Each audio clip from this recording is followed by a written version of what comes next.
இந்த இடத்த கொடுத்த இண்டஸ்ட்ரிக்கு நான் திருப்பி ஏதாவது கொடுக்கணும்னு நினைக்கிறது தான் இந்த மாதிரி படங்கள் பண்றது. ஸோ நான் இதை தான் பண்ணணும்னு நினைக்கிறேன். நான் இங்கே யாருக்கும் போட்டியாவோ, யாரையும் தாண்டி போகவோ, யாரையும் அட்டாக் பண்ணவோ, காலி பண்ணவோ அதுக்கு நான் வரல. இண்டஸ்ட்ரியில இருக்கிற சிலர் மட்டும்தான் அதுக்கு ஏதாவது ஒரு தடைகள் போட்டுட்டே இருக்காங்க. அதை தாண்டி வரணும்னால நான் அதுக்கு ரெடி. இந்த படம் ஆக்சுவலா டிசம்பருக்கே வரலாம், வந்திருக்க வேண்டியது.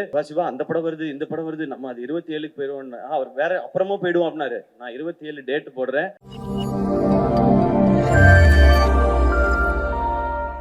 வந்திருக்கிற பத்திரிகை, தொலைக்காட்சி, இணையதள நண்பர்கள், ஃபோட்டோகிராஃபர்ஸ், கேமராமேன் எல்லாருக்கும் வணக்கம். நான் எப்படியாவது 6 மணிக்கு ஸ்டார்ட் பண்ணிடணும் அப்படின்றதான் மொத்த பிளானுமே இருந்தது. 6 மணிக்கு இதை ஸ்டார்ட் பண்ணியிருந்தா நேரம் கரெக்டாக முடிஞ்சிருந்திருக்கும். பட் ஆரம்பிக்கவே அது வேற சில காரணங்கள்னால. பட் இவ்வளோ நேரம் வெயிட் பண்ணுற எல்லாருக்கும் ரொம்ப நன்றி. இங்கே வந்திருக்கிற எங்களுடைய தாய் கிழவி டீம் எல்லாருக்கும் வணக்கம். அண்ட் முதல்ல ஸ்ரீபிரியா மேம், ரொம்ப ரொம்ப நன்றி இங்கே நீங்கள் வந்ததுக்கு. நான் உங்களுக்கு படம் காட்டணுன்னு தான் நான் சொல்லியிருந்தேன் மேம். ஏன்னா ஃபங்க்ஷனுக்கு கூப்பிட்டு உங்களை அவ்வளோ ட்ரபிள் பண்ணணும்னு நினைக்கல நான். பட் நீங்கள் உங்களுடைய நட்பு, அதன் காரணமாக நீங்கள் இங்கே வந்திருக்கீங்க. நீங்கள் அடுத்து உங்களுக்கு ப்ரீமியரில் உங்களை இன்வைட் பண்ணி கண்டிப்பாக படம் நீங்கள் பார்த்துடணும் மேம். நான் அப்போ நான் கூப்பிடல, நீங்கள் சொல்லக்கூடாதுன்றதுக்காக நான் மேடையிலே பதிவு பண்ணுறேன். And Sarathkumar sir, thank you sir. உங்களுடைய ஆழி படத்துக்கும் எங்களுடைய வாழ்த்துக்கள் சார். 2 படமும் பெரிய சக்ஸஸ் ஆகட்டும். இங்கே நிரோஷா மேம் அண்ட் ராதிகா மேமோட ஃபேமிலி, ராகுலா இருக்கட்டும் அண்ட் மேம், உங்களுக்கு எல்லாருக்கும், அவங்களுடைய ஃப்ரெண்ட்ஸ் எல்லாருக்கும் என்னுடைய வணக்கம், நன்றி. இரா சரவணண்ணா, ரொம்ப நன்றி நீங்கள் வந்ததுக்கும் நீங்கள் பேசினதுக்கும். இவ்வளோ வருஷமாக நீங்கள் கொடுத்துட்ருக்க அன்புக்கும் சப்போர்ட்டுக்கும் ரொம்ப ரொம்ப நன்றிண்ணா. உங்களை நான் எழுத்தாளராகவும் பத்திரிகையாளராகவும் ஒரு இயக்குனராகவும் ரொம்ப ரொம்ப ரசிச்சிருக்கேன். அதை விட அதிகமாக ரசிக்கிறது ஒரு அண்ணனா. ரொம்ப ரொம்ப நன்றிண்ணா. இங்கே வந்திருக்கிற இயக்குனர்கள் எல்லாருக்கும், சரி அவங்களுக்குலாம் நான் அப்புறம் வரேன், ஏன்னா அதுக்குள்ளே இருக்குது. சிபி, தேங்க்யூ ஸோ மச் வந்ததுக்கு. இப்போ நீங்கள் தலைவர் பட டைரக்டர், நீங்கள் இவ்வளோ நேரம் இருந்து நிகழ்ச்சியை சிறப்பிச்சு கொடுத்ததுக்கு ரொம்ப ரொம்ப நன்றி. பெரிய விஷயம். ஆனால் சிபி, நம்ம 2 பேர் தான் படம் பண்ணுறதா இருந்துச்சு சுதனோட. நீ மட்டும் எஸ்கேப் ஆயிட்ட என்னைய விட்டு. போய் தலைவர் பக்கத்தில் போய் நீ உட்காந்துக்கிட்ட, நான் என்ன செய்யறதுன்னு தெரியாம முழிச்சுக்கிட்டு இருக்கேன். ஓகே, இருந்தாலும் நான் திரும்ப வரணும். ஆனால் அக்ரிமெண்ட் போட்டிருக்கீல்ல, அது போதும். Okay okay, thank you Sibi. And Karthik வேணுகோபாலுக்கு அப்புறம் வரேன். சூரியண்ண, லவ் யூண்ண. அதாவது நம்ம இன்னும் ஒரு 30 வருஷம் கழிச்சு நம்ம அவங்க 2 பேர் மாதிரி இருக்கணும்ண்ணே, நம்ம 2 பேர். மேம் மேம் இருங்க ப்ளீஸ் மேம். நட்பை பத்தி பேசிட்டு இருக்கேன் மேம் நான். ஆமா மேம், 2 பேரும், நீங்க 2 பேரும் லேடிஸா மாறிடுவீங்களான்னு கேக்குறாங்க மேம். நாங்க மாறுறதுக்கு ரெடினாலும் பாக்குறதுக்கு யாரு இருக்கான்னு தெரியல. நான் ஒரு தடவை மாறி இருக்கேன் ஒரே ஒரு படத்துல. அண்ணனை இப்ப அந்த கெட்டப்ல பார்க்கணும். அந்த மாதிரி தான் எனக்கு ஃபீலிங் இருந்துச்சு. நானும் சூரியனும் இதே மாதிரி சூரியனோட 50வது ஆண்டு விழாவில் கொண்டாடும் போது ஒரு கூட்டு கிளியாக ஒரு அந்த மாதிரிலாம் பாட்டு ரொம்ப ரொம்ப நன்றிண்ணே. உங்களுக்கு இதுக்கு மேலே எக்ஸ்ட்ரா தேங்க்ஸ் சொல்லக்கூடாது. நான் அண்ணன்ட்ட கேட்டது, ஃபர்ஸ்ட் சொன்னது, அண்ணன் இந்த படத்தை நம்ம வீட்டில் இருக்க எல்லாரையும் கூப்பிட்டு போய் காட்டுங்க அப்படின்னு சொல்லி. அவங்க எல்லாருக்கும் படம் பிடிக்கும்ன்றது ஒன்று.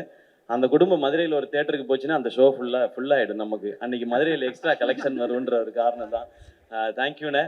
இங்கே இவ்வளோ நேரம் இருந்ததுக்கு. இன்றைக்கி நீங்கள் ஒரு ஆக்ஷன் ஹீரோவாக மாறிட்டீங்க. அப்படி இருக்க ஒரு சூழலில் இருந்ததுக்கு ரொம்ப ரொம்ப நன்றிண்ணே. இப்போ இந்த படத்துக்குள்ளே வரேன் நான். எஸ்கே ப்ரொடக்ஷன்ஸ் சினிமாவில் ஏதாவது ஒரு ரோல் நடிச்சிடணும்னு ஆசையோடு வந்தவன் தான் நான். அது சின்ன ரோலாக இருந்தாலும் சரி, ஒரு காமெடியன் ரோலாக நடிச்சிடணுன்றது தான். ஆனால் ஒரு லீட் ரோல் கிடைக்கும்போது அதை நல்லா பண்ணிடணும்னு நினச்சேன். அப்புறம் ஹீரோ வாய்ப்புகள் வந்தது.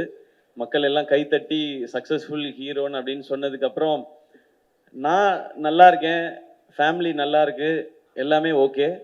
ஆனால் ஃப்ரெண்ட்ஸுக்கும் ஏதாவது ஒன்று பண்ணணும்னு தோணுச்சு. அதில் முக்கியமாக அருண்ராஜா டைரக்டர் ஆகணுன்னு தான் என்னை விட அவனுக்கு தான் சினிமாவில் இருக்கணுன்றது ஆசை காலேஜ் படிக்கும்போது.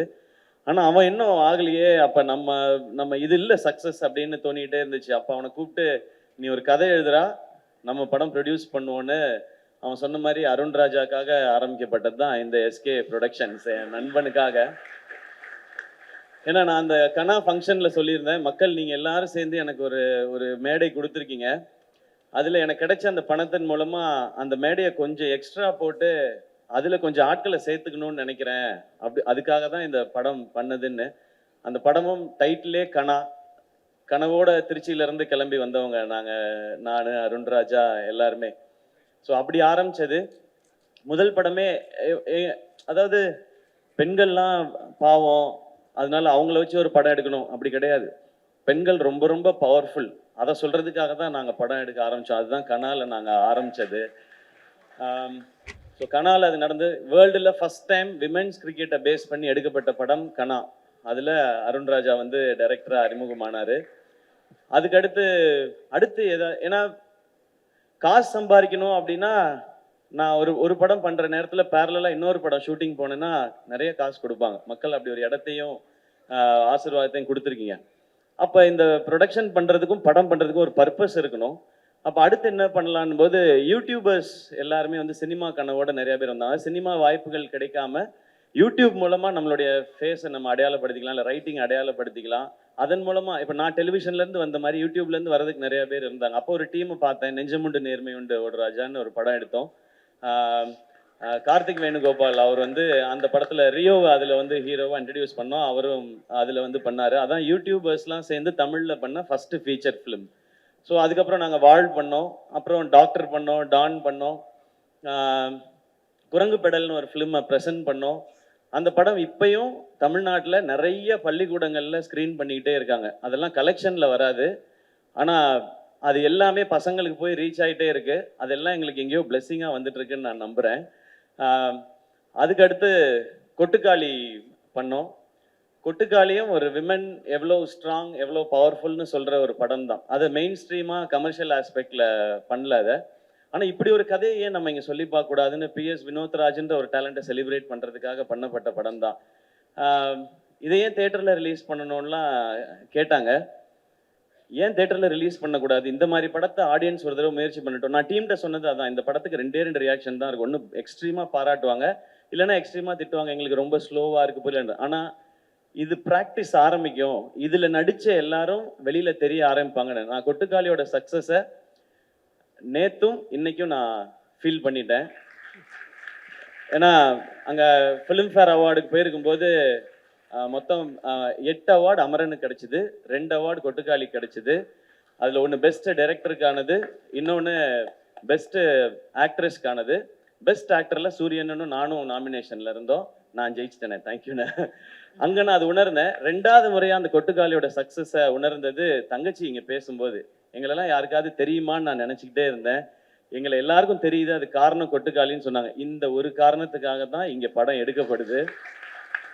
எத்தனையோ பேர் தேட்டரில் எங்கள் மூஞ்சி வராதான்னு கேட்குறாங்க. இதை வந்து நீ தேட்டரில் ரிலீஸ் பண்ணலாம். இந்த தேட்டரில் இல்லை, நாங்கள் உலகம் ஃபுல்லாக தேட்டரில் ரிலீஸ் பண்ணோம் கொட்டுக்காளியை. பெர்லினில் பார்த்தாங்க, ஜப்பானில் பார்த்தாங்க, ரஷ்யாவில் பார்த்தாங்க. நீங்கள் ரஷ்யாக்கெலாம் போனீங்கன்னா நீங்கள் தான் என்னோட ஜாஸ்தி ஃபேமஸாக இருப்பீங்க. நீங்கள் எல்லாரும் போய் பாருங்கள் அந்த பக்கம் பெர்லின், ரஷ்யாலெல்லாம். அதுக்காக தான் அந்த படம் பண்ணோம். ஸோ கொட்டுக்காளியோட சக்ஸஸ் இன்னைக்கு ரொம்ப நிறைவாக நான் உணர்ந்திருக்கேன். இன்னும் அந்த மாதிரி படம் வரும். அதுக்கடுத்து தாய்க்கிழவி. நெஞ்சமுண்டு நேர்மை உண்டு பண்ணும்போது ஒரு படம் நல்லா பண்ணோம் இந்த டீம்னு சொல்லி கார்த்திக் வேணுகோபாலுக்கு கிடைச்ச அந்த ஆப்பர்ச்சுனிட்டி அவர் திருப்பி இந்த கம்பெனிக்கு திரும்ப செஞ்சிருக்க, அது எப்படி சொல்றேன்னு தெரியல, அந்த நன்றியா என்ன வேணாலும் சொல்லலாம். அதுதான் இந்த தாய்க்கிழவி. இப்படி ஒரு கதையை அவர் கேட்ட உடனே என்கிட்ட வந்து, பிரதர் ஒரு கதை இருக்கு பிரதர். அவர் கூட தான் நான் நிறைய டிஸ்கஸ் பண்ணுவேன். நான் அது ஏதோ ஒரு சிங்க் அவருக்கு எனக்கும். அவர் ஒரு வித்தியாசமாக பேசுவாப்புல, நான் ஒரு வித்தியாசமாக பேசுவேன். அது எங்களுக்குள்ள ஒரு சிங்க். இப்படி ஒரு கதை இருக்கு கேளுங்கன்னு சொன்னார். ஓகே சிவா, ஓகே கார்த்தி, நீங்கள் சொல்லுங்க அப்படின்னு சொன்னேன். யார் ஹீரோ, யாரை மைண்டில் வச்சு பண்ணியிருக்காங்க. அவருக்கு வந்து ஒரு தயக்கம், எதுவுமே சொல்லாமல், பிரதர் நீங்கள் கேளுங்க பிரதர், கேட்டால் உங்களுக்கு பிடிக்கும் நம்புறேன்னு சொல்லி சிவாவை கூட்டிகிட்டு வந்தார். சரி சிவா நான் கேட்குறேன்னு சொல்லிட்டு சிவாட்ட நரேஷன் ஆரம்பித்து ஃபர்ஸ்ட் ஹாஃப் முடிஞ்சுது. நான் ரொம்ப என்ஜாய் பண்ணேன். செகண்ட் ஹாஃப் முடிஞ்ச உடனே எனக்கு இதுதான் கதை, இதை தான் படமாக பண்ணணும். இதில் வந்து இந்த கதை, இதில் யார் ஹீரோன்றது முக்கியம் இல்லை, இந்த படத்தில் நடிக்கிற அத்தனை பேருமே ஸ்டார்ஸ். அப்படி தான் எனக்கு தோணுச்சு. அதனால இந்த கதையை உடனே பண்ணுறோன்னு அவர்கிட்ட சொன்னேன்.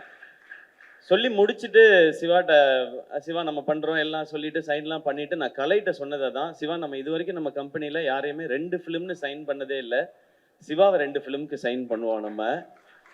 ஏன்னா எல்லாரும் நினச்சிட்டு இருப்பாங்க சேயோன் வந்து இப்போ தாய்க்கிழவி அவுட்டை பார்த்துட்டு நான் டிசைட் பண்ணிட்டேன்னு நினச்சிட்டு இருப்பாங்க அவரோட படம் பண்ணோன்னே. இவர்கிட்ட ஃபர்ஸ்ட் நாள் கதை கேட்ட அன்னைக்கு நான் டிசைட் பண்ணது இவரோட அடுத்த படம் நான் அதில் ஹீரோவாக நடிக்கிறேன்றது.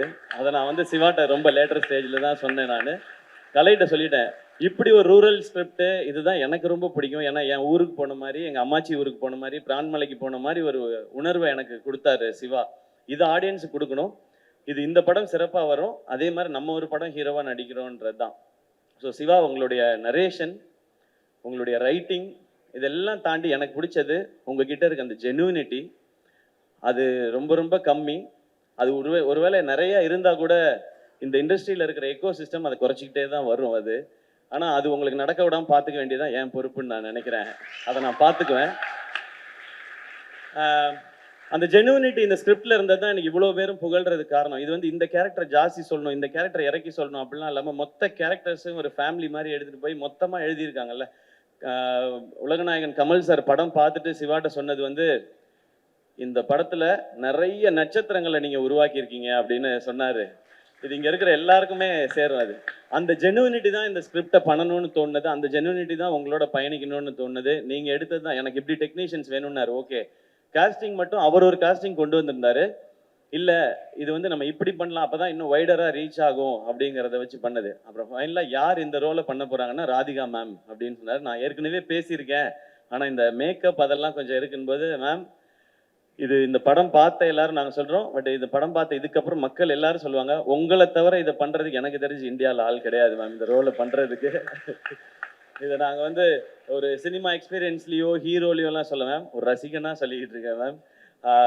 உங்களுடைய அண்ட் ரொம்ப தேங்க்ஸ் மேம். ஏன்னா நடுவில் என்னாச்சுன்னா உங்களுக்கு நீ ப்ராப்ளம் வந்து ஆப்ரேஷன் பண்ணாதான் அதுக்கப்புறம் அவங்களுக்கு அந்த பெயின் குறையும்னு சொன்னாங்க. அதனால மேம் வந்து கேட்டிருந்தாங்க, அந்த ஆப்ரேஷன் முடிச்சுட்டு வந்து கண்டினியூ பண்ணலாமான்னு.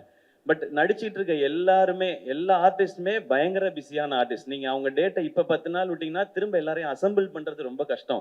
நான் சொன்னேன், கலை ப்ரோ எதுவுமே பேசாதீங்க மேம்கிட்ட, காலில் படார்னு விழுந்துருங்க, வேற வழியே கிடையாது.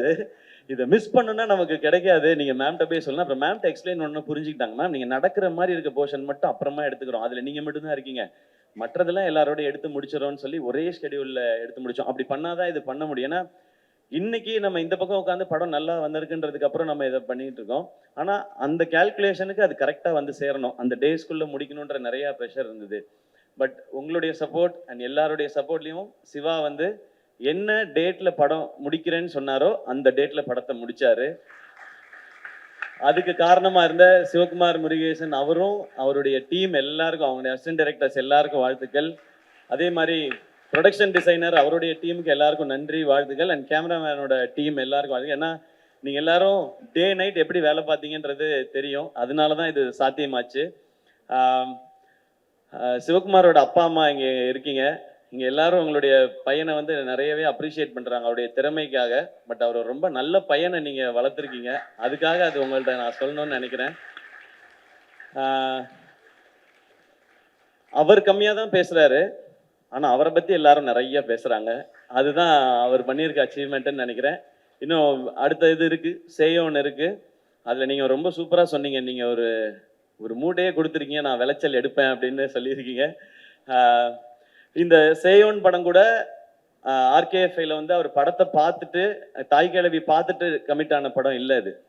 நான் போயிட்டு ஆர்கேஎஃப்ஐல போயிட்டு நான் ஒரு படம் பண்ணணும்னு முடிவு பண்ணிட்டேன், அது இந்த படம் தான் முடிவு பண்ணிட்டேன். நான் நேராக அங்கே போனேன், நான் போயிட்டு நம்ம ஒரு படம் பண்ணுறோன்னு சொன்னேன் மகேந்திரன் சார்கிட்ட. ஓகேன்னு அவர் கை கொடுத்துட்டாரு. அவர் சிவகுமார் தான் டேரக்டர்னு சொன்னேன். அந்த படத்தை பற்றி எல்லாருமே சொல்கிறாங்கன்னு சொல்லி நேராக கூட்டு போய் கமல் சார்கிட்ட கூட்டு போய் இதான் ப்ராஜெக்ட்னு கை கொடுத்து என்ன அனுப்பிச்சி விட்டாங்க. அதுக்கப்புறம் தான் கதை கேட்டாங்க, கதை கேட்ட அப்புறம் தான் தாய் கிழவி படமே பார்த்தாங்க. ஸோ ஆல்ரெடி அவர் அந்த பேரை சம்பாரிச்சு வச்சிருந்தாரு சிவகுமார். இப்போ நான் வெயிட் பண்ணுறதுல எனக்கு உங்களை பாராட்டும் போதெல்லாம் எனக்கு ரொம்ப ரொம்ப சந்தோஷமா இருக்கு சிவா. ஏன்னா என் பேரும் சிவான்றதுனால என்னையே தான் சொல்கிறாங்கன்ற மாதிரி நான் ஃப்ரேம்குள்ளே எட்டி பார்த்துக்கலாம் அது. அண்ட் அவ்வளோ எமோஷ்னலாக இருக்குது. ஏன்னா நீங்கள் எவ்வளோ கஷ்டப்பட்டு இந்த இடத்த நோக்கி வந்திருப்பீங்க, ஆனால் அதை எப்படி ஹேண்டில் பண்ணுறீங்கன்றதும் ஒரு ரீசன். ஸோ இன்னும் நிறைய சக்ஸஸ் உங்களுக்காக காத்துட்ருக்கு, சேர்ந்தே பயணிப்போம். இந்த மேடையில் திரும்பவுமே சொல்கிறேனே, சேயோனுக்கு அடுத்த படமும் நான் சிவாவோட தான் ஒர்க் பண்ண போகிறேன். மறுபடியும் சொல்கிறேன், இது ரிசல்ட்டுக்காகவோ வியாபாரத்துக்காகவோ கலெக்ஷனுக்காகவோ இல்லை, அந்த ஜெனுவினிட்டிக்காக, அந்த ஜெனுவினான ஒரு மனுஷனோட ஒர்க் பண்ணுன்றதான். அண்ட் அவர் இங்கே கொண்டு வந்த காஸ்டிங், சிங்கம்புலி அண்ணன் திரையுலகின் மூத்தவர், அவர் வந்து தூங்குறீங்களாண்ணே? இல்லை இல்லைண்ணே, சரிண்ணே. சிங்கமொழி அண்ணன் பேசிட்டே இருந்தால் கேட்டுகிட்டே இருக்கலாம், அப்படி ஒரு என்டர்டெய்னிங்கான ஒரு ஆள். அவர் வந்து கமல் சாருடைய ரசிகராக இந்த படத்தில் உப்ளியான்ற கேரக்டர் நடிச்சிருக்காரு. ஆனால் தேங்க்யூண்ணே, உங்களுடைய அன்புக்கும் சப்போர்ட்டுக்கும் ரொம்ப மகிழ்ச்சி. நம்ம அடுத்தல சேர்ந்தும் நம்ம ஏன்னா ஷூட்டிங்க்கு நடுவில் அவர் பேசுகிற அண்ணன் அதெல்லாம் வேணாண்ணே. ஷூட்டிங்க்கு நடுவில் அவர் பண்ணுற காமெடி வந்து இன்னும் பயங்கரமாக இருக்கும். ஆனால் அதே மாதிரி அருள்தாசனை தேங்க்யூ. உங்களுடைய கமிட்மெண்ட் சப்போர்ட் பற்றி டீம் எல்லாருமே சொல்லிகிட்டே இருந்தாங்க. தேங்க்யூ உங்களுடைய சப்போர்ட்டுக்கு. அண்ட் முத்துக்குமார்னா ரொம்ப நன்றி. அவர் வாட்ஸ்அப் ஸ்டேட்டஸ் டெய்லி பார்த்தீங்கன்னா யாருடைய போஸ்டர் தாய் கிழவி பற்றி ஷேர் பண்ணாலும் அது அவரோட வாட்ஸ்அப் ஸ்டேட்டஸில் இருக்குது. ஏன் போஸ்டர் போட்டாங்க, என் போஸ்டர், அவர் இந்த படத்தை அப்படி வந்து ரசிக்கிறாரு, ஓன் பண்ணுறாரு. இவங்க எல்லாரும் அப்படி ஓன் பண்ணுறதுனால தான் இது இப்படி வந்திருக்குன்னு நினைக்கிறேன். அண்ட் பாலசரவணன் ப்ரோ எப்போ ஃபோன் பண்ணாலும் என்ன பண்ணுறீங்க பாலா அப்படின்வேன். அதாவது ஃபேன்ஸோடு இருக்கேன் அப்படின்வாரு. சரி சரி சரி சரி அப்படின்வேன். திரும்ப இன்னொரு நாள் ஃபோன் பண்ணால் இந்த ஃபேன்ஸ் தான் தலைவரே அப்படின்வாரு. ஏங்க அப்படி என்னங்க ஃபேன்ஸ் கூடவேவா இருக்காங்க அப்படின்னா, 2 பேர் தானே தலைவரே, நமக்கு 2 ஃபேன்ஸ் தான் கூடவே தான் இருக்காங்க அப்படின்னாரு. இப்போ ஒருத்தன் புதுசா வந்திருக்கான் தலைவரே அப்படின்னாரு அன்னைக்கு நேத்து. ஏன் உங்களை பத்தி இன்னும் தெரியலையா அவனுக்கு? இல்லை தலைவரே, அந்த 2 பேர் ஓடிட்டாங்க, அதனால புதுசா ஒருத்தனை பிடிச்சிருக்கேன் அப்படின்னாரு. ஸோ இந்த மாதிரி தான் இருக்கு எங்க கான்வர்சேஷன். பட் அவருடைய மதுரை ஸ்லாங் ரசிக்கலாம். இந்த படத்துல சூப்பர் ரோல். அடுத்து உங்களோட சேர்ந்து பயணிக்கிறேன்றது ரொம்ப ரொம்ப சந்தோஷம். இளவரசன் இல்லை, அவர் தான் ஷூட்டிங்ல இருந்து சொல்லிட்டே இருப்பார், தம்பி பிரமாதமா எடுக்கிறான் தம்பி, இந்த பையன் சூப்பர் தம்பி உங்க செலெக்ஷன் அப்படின்னு சொல்லிட்டே இருப்பாரு. அண்ட் ரேச்சல், உங்களுடைய இந்த ரோலும் பெர்ஃபார்மன்ஸும் ரொம்ப அமேசிங்காக இருந்தும். கடைசி விவசாயி ரொம்ப ரொம்ப ரசித்தேன் நான். இது எல்லாருக்கும் இன்னும் மெமரபிளான ஒரு பெர்ஃபார்மன்ஸாக இருக்கும். எஸ்பெஷலி அந்த ஒரு மோனலாக் உங்களோடது, மேமை பற்றி நீங்கள் பேசுகிற இடம், அது இப்போ கேட்டாலும் எனக்கு உள்ளுக்குள்ள ஏதோ ஒன்று பண்ணிகிட்டே இருக்கும். அது உங்களுடைய பெர்ஃபார்மன்ஸ் வந்து அவர் எவ்வளோ ஜென்யூனாக எழுதியிருந்தாரோ அவ்வளோ ஜென்யூனாக இருந்தது உங்களோடது. அண்ட் நீங்கள் நடித்த எல்லா சிஸ்டர்ஸ்க்கும், அதாவது என்னுடைய சகோதரிகள் எல்லாருக்கும் ரொம்ப ரொம்ப நன்றி வச்சு. நீங்கள் வந்து அவர் நினச்ச அந்த ரூரலில் இருக்கிற அந்த நேட்டிவிட்டியில் இருக்கிற டெப்த்தையும் அதில் இருக்க உண்மையையும் அவ்வளோ அழகாக கொண்டு வந்துட்டீங்க உங்களோட பெர்ஃபார்மன்ஸில். கமல் சார் இவங்க இல்லாமல் இன்னும் நிறைய குட்டி குட்டி ரோல்ஸ் பண்ண நிறைய பேர் நடிச்சிருக்காங்க. கமல் சார் சொன்ன இவங்க எல்லாரும் நட்சத்திரங்கள். இவங்கெல்லாம் தான் இந்த படத்தோட ஹீரோ ஹீரோயின்ஸ். இவங்களே இப்படி ஒரு படத்தில் காட்டுறதுக்கு எங்களுக்கு ரொம்ப ரொம்ப சந்தோஷமாக இருக்குது. இனி தொடர்ந்து இவங்களோடலாம் பயணிக்கணும்னு நான் நினைக்கிறேன். அண்ட் நான் நிவாஸை பற்றி சொல்லியே ஆகணும். தேங்க்யூ. ஒரு கமர்ஷியலான இந்த படத்துக்கு கமர்ஷியலாக சாங் போடுறது ரொம்ப கஷ்டம், ஏன்னா சிச்சுவேஷனல் சாங் எல்லாமே. ஆனால் அதை ரொம்ப ட்ரெண்டியாக சூப்பராக போட்டு கொடுத்தாரு. பாட்டை டக்குன்னு போட்டுருவாரு, ஆனால் அதை நம்ம கிட்ட கொடுக்கறதுக்கு நம்ம படுற பாடு இருக்கு இல்லையா, அது ரொம்ப ரொம்ப கஷ்டம். சப்பா சரி, நான் சொன்னால் இன்னும் எக்ஸ்ட்ராலாம் சொல்லிடுவேன்னு நினைக்கிறேன், அதனால நான் கொஞ்சம் கம்மியாகவே வச்சுக்கிறேன். Great work Nivas.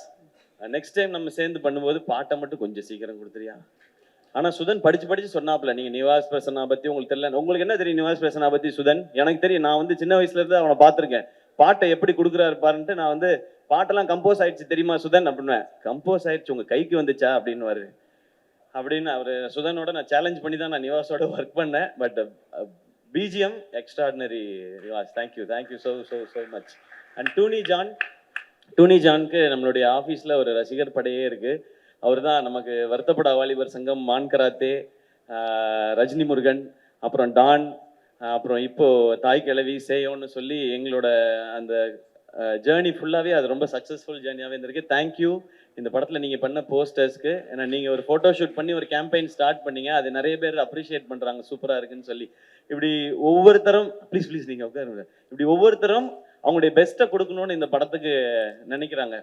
அண்ட் இப்போ எனக்கு சொல்லணும்னு தோணுது, இங்கே இருக்கிற எல்லாரும் எமோஷ்னலாக பேசும்போது இந்த தாய் கிழவி படம் ரொம்ப ரொம்ப லாபகரமான படமாக ஆல்ரெடி இருக்குது ப்ரொடக்ஷன் ஹவுஸ்க்கு. ஃபஸ்ட்டு லாபம், இங்கே எல்லாரும் எமோஷ்னலாக பேசி ஒரு அன்பை பகிர்ந்துக்கிட்டாங்கல்ல, எல்லாரும் அப்ரிஷியேட் பண்ணாங்கல்ல, அதுதான் மிகப்பெரிய லாபம்னு நினைக்கிறேன். அந்த லாபத்தை எதிர்பார்த்து தான் நான் இந்த ப்ரொடக்ஷனை பண்ணிக்கிட்டே இருக்கேன், எஸ்கே ப்ரொடக்ஷன் பண்ணுறது. அடுத்து உண்மையாகவே பணம் வரணும், ஏன்னா பணம் வந்ததுனா தான் இந்த மாதிரி முயற்சிகள் தொடர முடியும். ஆல்ரெடி இப்போ சிவகார்த்திகேயன் ப்ரொடக்ஷன்ஸ்க்கும் சரி, பேஷன் ஸ்டுடியோஸ்க்கும் சரி, இந்த படம் ஏற்கனவே லாபம் ஈட்டி கொடுத்துருச்சு. இப்போ நாங்கள் வெயிட் பண்ணுறது எல்லாமே மக்கள் சிரித்து ரசித்து என்ஜாய் பண்ணி பாராட்டணுன்றது மட்டும்தான். எங்கள் டீமை மட்டும் நான் கூப்பிட்டுக்கிறேன். நான் எஸ்கே ப்ரொடக்ஷன்ஸ் இவ்வளோ விஷயங்கள் பண்ணுறோம் அப்படின்னா, ஒரு 4 மாடி பில்டிங் ஆஃபீஸ் ஒன்று இருக்குது, அதில் வந்து ஒரு 40 பேர் வேலை செய்கிறாங்க, 80 பேர் வேலை செய்கிறாங்க. அப்படி இல்லை, ஒரு ஆஃபீஸ் ஒன்று வச்சுருக்கோம், அதில் எத்தனை பேர் வேலை செய்கிறாங்க, நாங்கள் எப்படி வேலை செய்யணும் மட்டும் பாருங்கள். கலை ஆல்ரெடி நீங்கள் பார்த்துட்டீங்க. ராகுல் வாங்க, ராகுல், கார்த்தி, திவாகர்,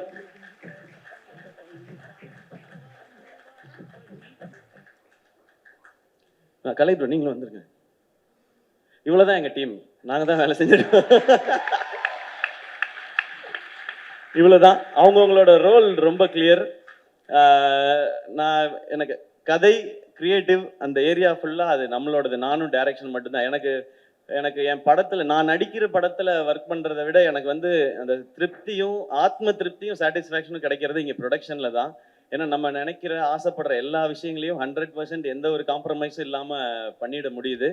அதுக்கு பெரிய சப்போர்ட்டா இருக்கிறது இவங்க எல்லாரும் தான். ஸோ இவங்க எல்லாரும் தான் இந்த மேடையில நிறுத்தணும்னு நான் நினைச்சேன். தேங்க்யூ கலை, தேங்க்யூ ராகுல், தேங்க்யூ. இதுல இவங்க 2 பேருக்கு இன்னும் கல்யாணம் ஆகல. நல்ல பொண்ணா இருந்தா யாராவது சொல்லுங்க. ராகுலுக்கும் கார்த்திக்கும். ஐயோ மேட்ரிமோனி ஃபங்க்ஷன் ஆயிப்போச்சு. இதுல முனிஷ்காந்த் அண்ணன் கேரக்டர் அப்படிதான் இருக்கு. எப்படியாவது கல்யாணம் பண்ணி அதான் நமக்கு கல்யாணம் போட்டு ஏதாவது நடந்துருச்சுதான் நல்லா இருக்கு. ஒரு 10 பவுன் போட்டா ஒரு புள்ள படிக்கிறாங்குது அப்படின்னு சொல்லி அவர் இருப்பார். அவரோட சீன்ஸ் பார்க்கும்போதெல்லாம் எனக்கு ராகுலும் கார்த்தியும் ஞாபகத்துக்கு வருவாங்க. ஸோ இவங்க எல்லாருக்கும் ரொம்ப ரொம்ப நன்றி. And thank you Vijay bro and Anjana, thanks for the energy. And இந்த விழாவை இவ்வளோ அழகாக ஏற்பாடு பண்ண எல்லாருக்கும் நன்றி. அண்ட் பார்க்குற நீங்கள் எனக்கு நாங்கள் எல்லாருமே ஒரு கனவோடு தான் ஓடிட்டு இருக்கோம், ஏதாவது ஒரு நல்லது பண்ணிடணும்னு. என்ன இப்போ சரவணன் பேசும்போது நிறைய எனக்கு நடந்த விஷயங்கள் எல்லாம் நாங்கள் பேசணும். எனக்கு நடந்த அத்தனையும் சரவணன் எனக்கு தெரியும். நான் எல்லாத்தையும் கேட்குறது அதான். நான் ஒரு ஆசையோடு வந்திருக்கேன். எனக்கு இவ்வளோ பேருக்கு கிடைக்காத ஒரு வாய்ப்பு எனக்கு கிடைச்சிருக்கு. இந்த வாழ்க்கையை அர்த்தமுள்ளதை ஆக்கிக்கணும்னு நான் ஆசைப்படுறேன். ஏன்னா எனக்கு மட்டுமே போதுமானதாக இருந்தால் இவ்வளவு பெரிய ஒரு பேரோ புகழோ பணமோ கடவுள் கொடுக்க தேவையில்லை. அது உனக்கு மட்டும் யூஸ் ஆகக்கூடாது, இன்னும் கொஞ்சம் பேருக்காவது யூஸ் ஆகணும்னு அவர் சொல்கிறாருன்றதா நான் எவ்ரி படம் ஹிட் ஆகும் போதும் சம்பளம் வாங்கும் போதும் அதை நான் நினச்சிப்பேன். அதை முடிஞ்ச அளவுக்கு எனக்கு தெரிஞ்சவங்களுக்கோ நல்லது நான் பண்ணிகிட்டு இருக்கேன். இதை படத்துலையும் என் இண்டஸ்ட்ரிக்கு எனக்கு இந்த இடத்த கொடுத்த இண்டஸ்ட்ரிக்கு நான் திருப்பி ஏதாவது கொடுக்கணும்னு நினைக்கிறது தான் இந்த மாதிரி படங்கள் பண்ணுறது. ஸோ நான் இதை தான் பண்ணணும்னு நினைக்கிறேன். நான் இங்கே யாருக்கும் போட்டியாவோ யாரையும் தாண்டி போகவோ யாரையும் அட்டாக் பண்ணவோ காலி பண்ணவோ அதுக்கு நான் வரல. எனக்கு கிடைச்சிருக்க இந்த வாழ்க்கையும் வாய்ப்பையும் ஒழுங்காக பயன்படுத்திக்கணும்னு நினைக்கிறேன். என்ன அதுக்கு விட்டுருங்க, அதை தான் நான் கேட்கணும்னு நினைக்கிறேன். நான் இப்படியே இந்த மாதிரியே பண்ணிட்டு போயிட்டே இருப்பேன். இந்த மாதிரி நிறைய டேலண்ட்ஸோட இவங்களோடலாம் படம் பண்ணும்போது நான் நிறையா கற்றுக்கிறேன். நான் இது வரைக்கும் நான் எல்லாத்தையும் திரும்ப சொல்கிறது தான். நான் ஏன் அதை ஸ்பெசிஃபிக் நான் ரீமேக் படம் பண்ணதில்லை இது வரைக்கும். நான் கதை கேட்டு தான் படம் பண்ணியிருக்கேன். என்னுடைய படங்களோட வெற்றி தோல்வி ரெண்டுத்துக்குமே நான் ரொம்ப பொறுப்புன்னு நான் நம்புகிறேன். ஒவ்வொரு படம் கதை கேட்குறதுக்கும் அதை சினிமாவாக மாற்றுறதுலே நான் ஒவ்வொரு விஷயங்கள் கற்றுக்கிட்டே இருக்கேன். எனக்கு நிறையா ஃப்ளாஸ் இருக்குது, மைனஸ் இருக்குது, அதெல்லாம் ப்ளஸ்ஸாக மாற்றிக்கிறதுக்கு முயற்சி பண்ணிகிட்டே இருக்கேன். அதில் இந்த ப்ரொடக்ஷனில் பண்ணுற படங்களும் எனக்கு உதவிக்கிட்டே இருக்குது. இதை நான் தொடர்ந்து பண்ணணும்னு நினைக்கிறேன். அதுக்கு மக்கள் எப்பவுமே எனக்கு சப்போர்ட்டா இருந்துட்டே இருக்கிறாங்க. ஆரம்பத்துல இருந்து எங்கேயோ இருந்த என்னைய கொண்டு வந்து திருச்சியில இருந்து வந்தவனை கொண்டு வந்து இங்க கொண்டு வந்து விட்டாங்க. இண்டஸ்ட்ரியில இருக்கிற சிலர் மட்டும்தான் அதுக்கு ஏதாவது ஒரு தடைகள் போட்டுட்டே இருக்காங்க. அதை தாண்டி வரணும்னால நான் அதுக்கு ரெடி. பட் அந்த தடைகளை நீக்கிட்டீங்கன்னா இன்னும் 4 சிவகுமார் முருகேசன் எங்க இருந்தா தேடி கண்டுபிடிச்சு நான் கூட்டிட்டு வந்துடுவேன். என்னைய நீங்க எல்லாம் கூட்டிட்டு வந்த மாதிரி அது மட்டும் தான் நான் கேட்க நினைக்கிறேன். தேங்க்யூ எல்லாருக்கும் ரொம்ப ரொம்ப நன்றி. அண்ட் இந்த படத்தை படம் பார்த்த உடனே வாங்கிட்ட ஜியோ ஹாட்ஸ்டார் அவங்களுக்கு என்னுடைய நன்றி. சந்தோஷம் உங்களோட அசோசியேட் ஆனது.